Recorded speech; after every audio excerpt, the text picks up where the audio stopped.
Hello, What's your name? I'm Firman. I'm reporting for China Daily. Nice to meet you. I'm Hui SU. I'm a professor at the Department of Civil and Environmental Engineering of HKUST. In 2004, there was a satellite mission launched by NASA. So I actually applied for that position. That started my career with NASA. When I came to Hong Kong, I never thought I'm going to launch a satellite here.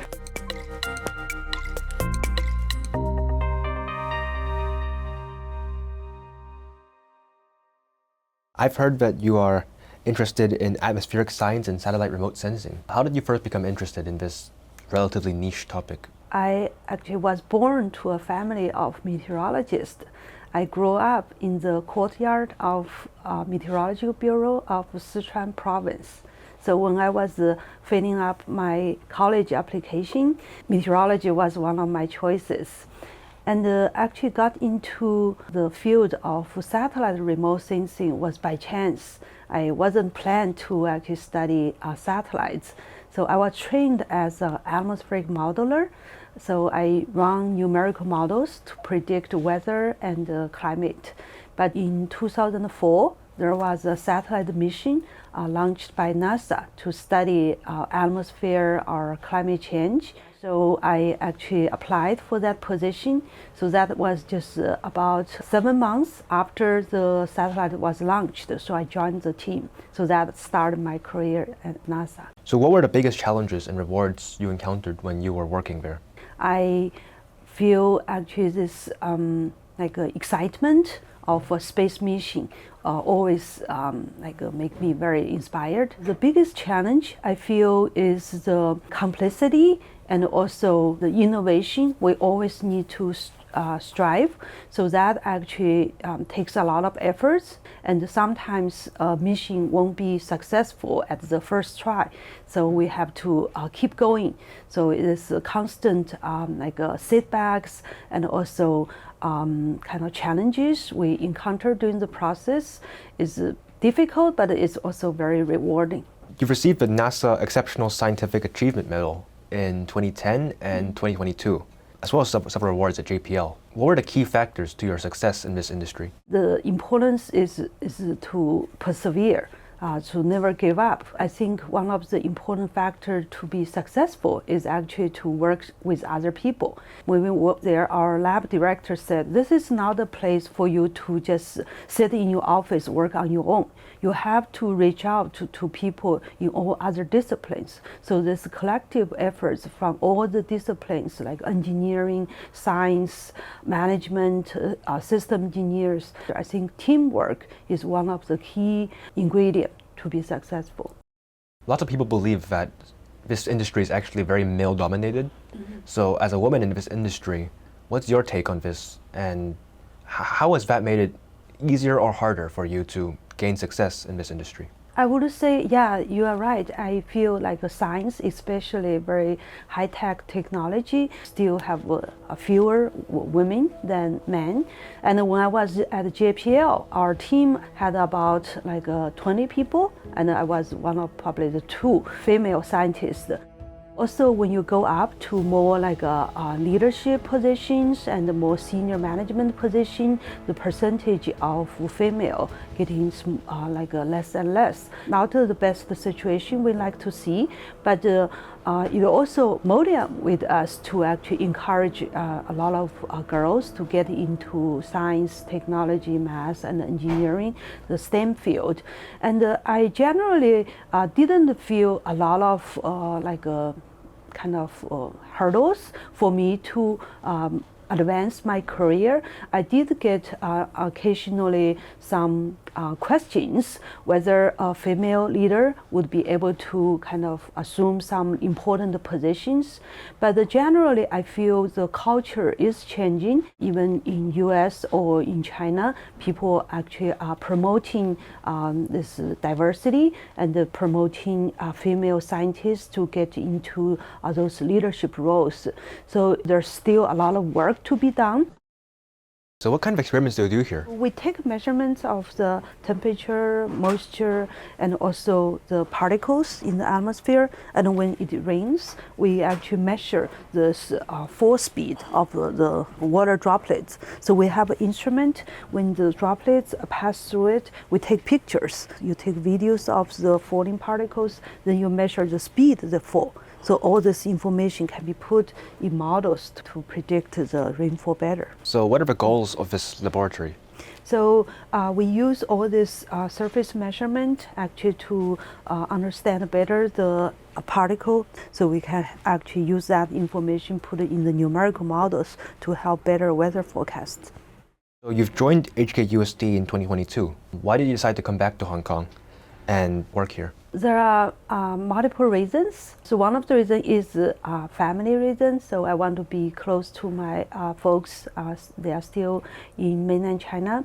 So the other reason actually is I see these great opportunities in Hong Kong in the Great Bay Areas. So there will be a lot of innovation and technology development. I view this is the future Silicon Valley of China. So I also feel like it would be great to join this effort to actually make innovations and to advance technology and science.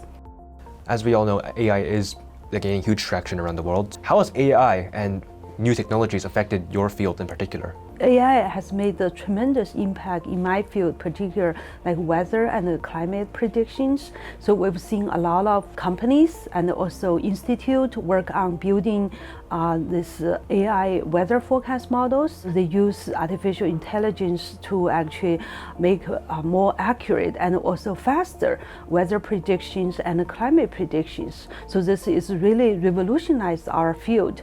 Does it add more complexity or does it make it simpler? One thing is definitely faster because compared to our conventional numerical models, AI actually trained on historical data can produce maybe data like a weather forecast 1,000 times faster than conventional models. But I think it actually probably creates more complexity because we don't understand them. So even though it gives good results, but we don't know how it reached to that point. So I think research is still ongoing to understand why AI models make better forecasts. So in some way, I feel it creates a new branch in our research using AI models to help us actually diagnose the process in the atmosphere to actually make better models for the future.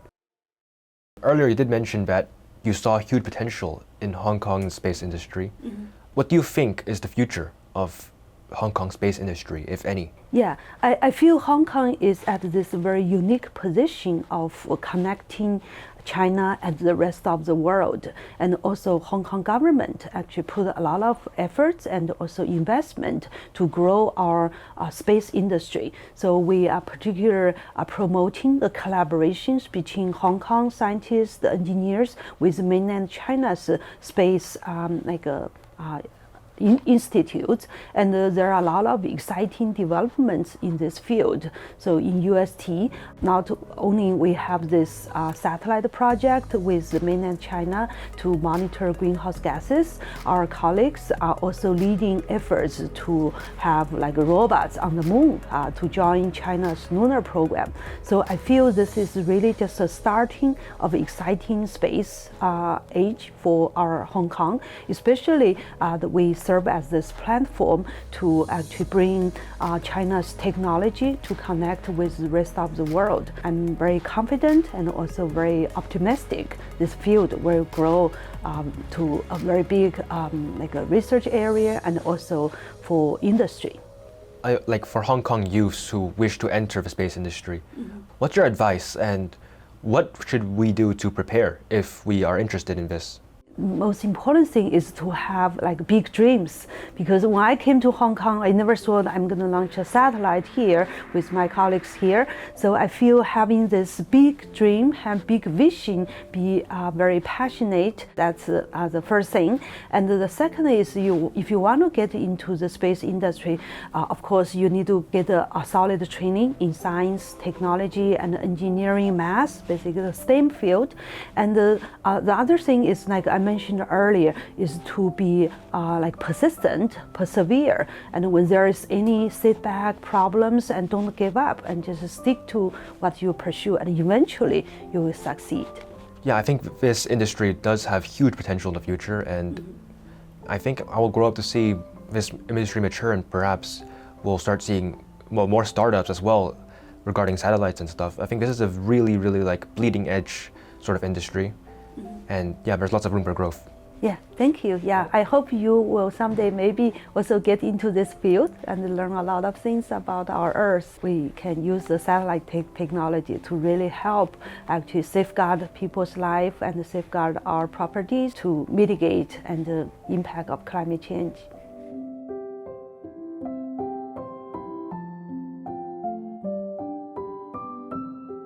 Her work in this field is just nothing short of astounding. Well, I've learned a lot about both the space industry as well as how weather forecasting works. And I think the most interesting part of this tour was actually the place on the roof where she elaborated on how the instruments collected data, and yeah, I learned a lot. Firman is very intelligent and also very curious. He is like a professional reporter, so I'm very glad actually having this opportunity talking to him, and he seems interested in space exploration, so I wish him best luck in his pursuit.